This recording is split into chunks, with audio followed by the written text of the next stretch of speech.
Cheryl? Cheryl, is that you?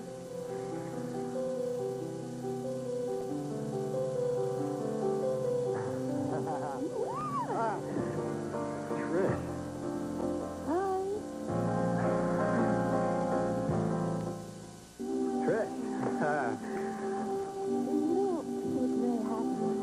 I wasn't expecting you. I remember when you used to love me. How'd you know I was here? Instinct. Well, how'd you find this place, though? You told me about this place in the hospital, remember? All I said was that Cheryl and I had this Said place. that it was a gazebo on the love estate overlooking the lake. Now, I did have to work on it a bit, but it was worth it. Trish, I don't think this is such a good idea here. Oh, your papa? Yeah, kind of. You see, I asked Cheryl to come down here. Oh, you did? Yeah. Well, you know, I was just over at Mary's place. I didn't see Cheryl anywhere. Why don't we go grab a hamburger and then maybe go catch a movie? How about the latest Emilio Estevez movie? I adore him. What do you say? I can't. Oh, you've already seen it, huh? No, did you hear me? I said I can't. Cool.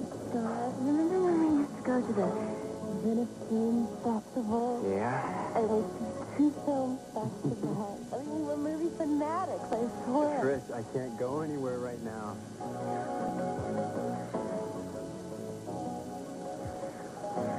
Why don't you take no for an answer? Hi. I think it'd be very good for you to get your mind off your father. Don't be a crab, huh? Go. Yeah,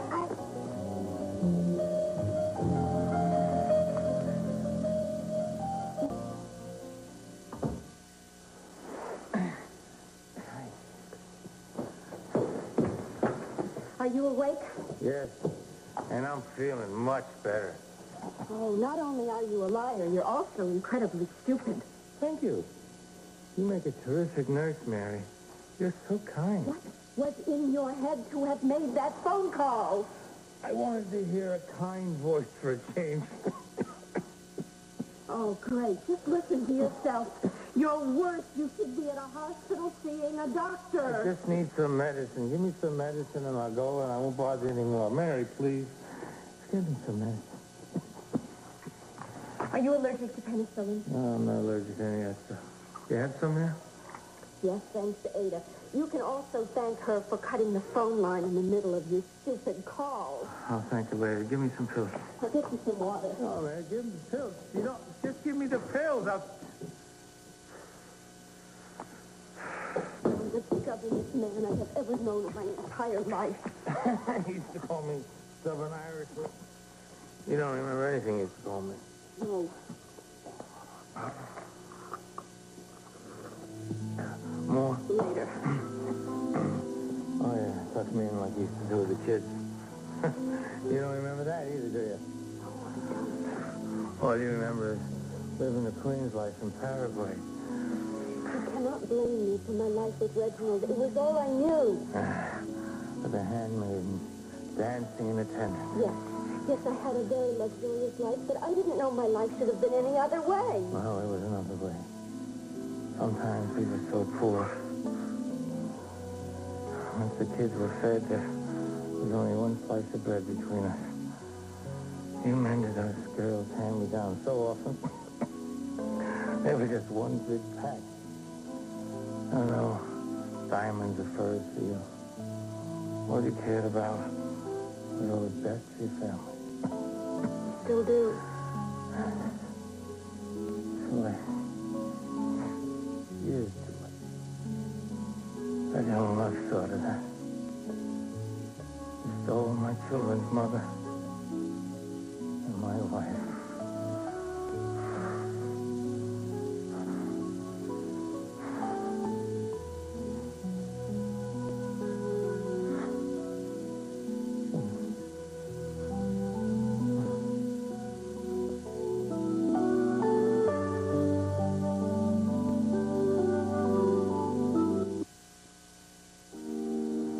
Cheryl, I can explain. Don't bother. Don't get upset, The twist just kind of found me here. We were just talking, that's all. I have to go. No. Trish, I asked Cheryl to come up here because I have to talk to her alone, okay? I'm sorry. Yeah, I understand completely. You just take good care of yourself. Okay. What was she doing here? She was just trying to be a friend. Oh, how sweet. Cheryl, why don't you believe that? Because I am not a complete Oh, come jerk. on. You come on, Scott. She wants a lot more from me than just friendship, and you know it. How could you tell her about this place? I didn't. Oh, what did you have, a PSP? Would you just let me say something? Now, look, I didn't tell her about this place because I wanted to share it with her. I was talking about you at the hospital the other day, and I told her we had this special place we wanted to come all the time. And she knew exactly where it was. That's what she said, yes. And you believed her? How else is she going to get here? Think. I have no idea what you're talking about. She read your note to you, Scott. No, I can't believe she did something. Just like you don't believe that your father set my father up. Cheryl, come Just on. like you don't think your father is pulling us farther and farther apart. Cheryl, is there something else? What do you mean? I mean, you're really upset, and I think it's more than just Patricia. What's wrong? Hey. There's something you're not telling me.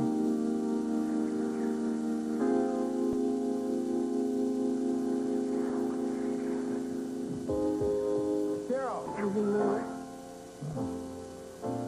Oh, Oh, please, Vince, I need to know so badly. It's like part of my heart is missing. And I need to feel whole again. I need to really know myself and my children. and your husband. I have to admit it. You're as beautiful as the first day I set eyes on you. It's wasted. All those years with Reginald. How long am I going to be punished for my life with Reginald? For your adultery, you mean? Medicine. No. There's only enough for 2 days. It's not going to cure you, Vince. You need help. You're going to have to trust me. I trusted you once before. Well, I guess you're just going to have to do it again. I said earlier that I'm here. Well, I could just as easily be with Reginald. In fact, it'd be a lot easier. I need some more water, Mary. Could you get me some more water?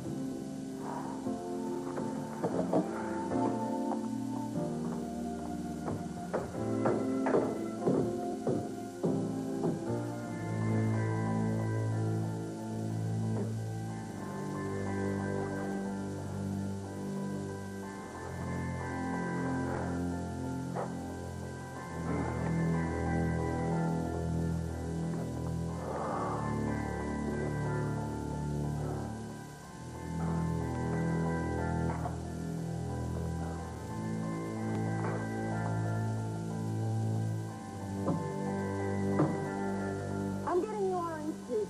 You need some nourishment. You know, if you don't trust me to drive you to a hospital here in Bay City, I could take you to Chicago. I could go to a hospital there. Ben? Did you hear me? Ben? Ben?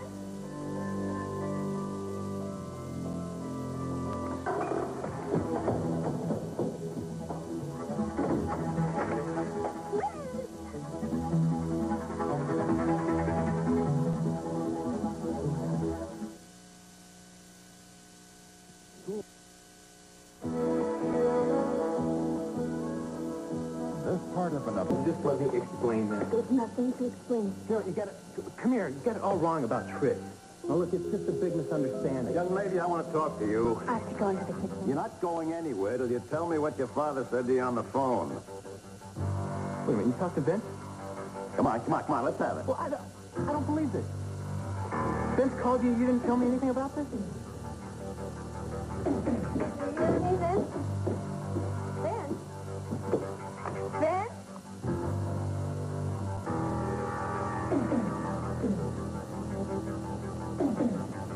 Oh,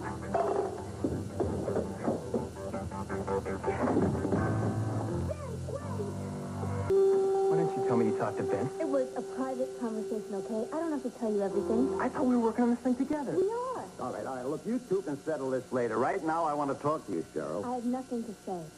Don't you want to help your father? How? By turning him into the police? Look, concealing evidence is a very serious crime, young lady. I'm not doing that.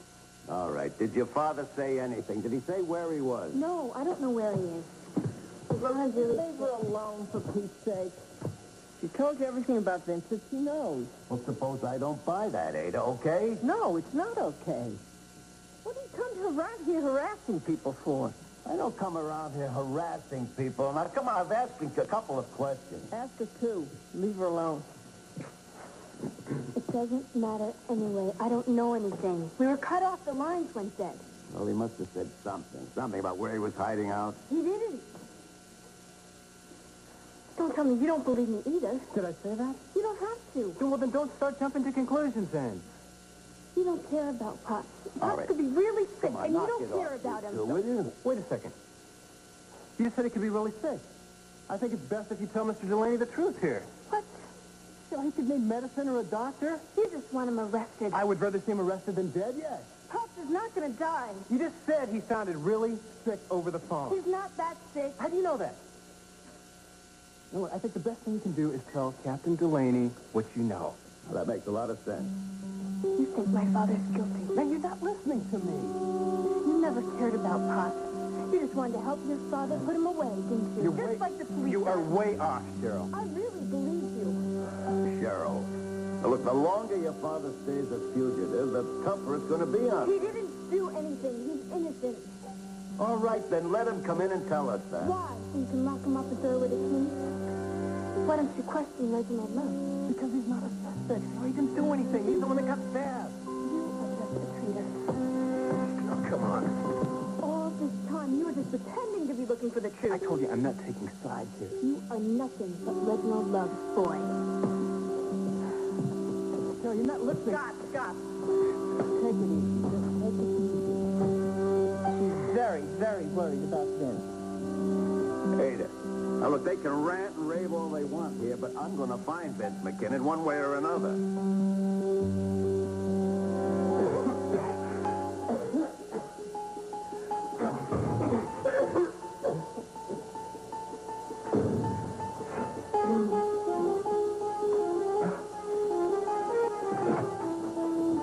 Stop!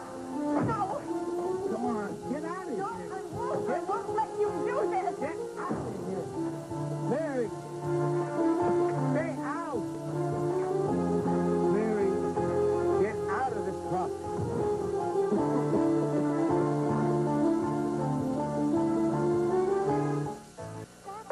Grandma, you asked me for penicillin for that friend of yours that might have pneumonia. So? So, I think it's kind of strange that a bottle of that very same drug is suddenly missing from my bag. Don't you? you didn't have it in your bag in the first place. Maybe. But if a person were to take that drug without a prescription, it could be very dangerous. Even though a person might think they were helping by giving it to him. Am I getting through to you? Loud and clear. Good. Because penicillin isn't anything to fool around with. Lots of people are allergic to it. It could make them worse. It could possibly kill them. If I see any of it lying around, I'll try to remember that. Do you have anything you want to tell me, Grandma? Yeah, my breakfast is getting cold. Grandma, you're acting kind of strange all of a sudden. That's what Little Red Riding Hood said to the big bad wolf. And we all know what happened to her.